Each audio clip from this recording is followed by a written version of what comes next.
हम वादा करते आज से, क्या इंशाअल्लाह हम आज से कम से कम, कुछ लोग तो ऑलरेडी होंगे, हम आज से कम अल्लाह सेंटर बनेंगे, हाँ के नहीं?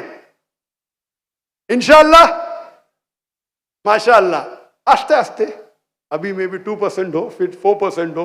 मैं नहीं चाहता हूं कि एक साथ में छलांग लगाए, मैं नहीं चाहता हूं कि बदहजमी हो जाए।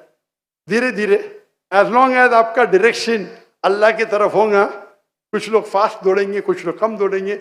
अल्लाह को आपका पार्टनर बनाओ, अल्लाह को आपका गाइड बनाओ, अल्लाह को आपका रहनुमा बनाओ। इंशाअल्लाह अल्लाह आपके साथ है तो कोई भी आपको शिकस्त नहीं दे सकता है, आपको डर ही नहीं रहेगा,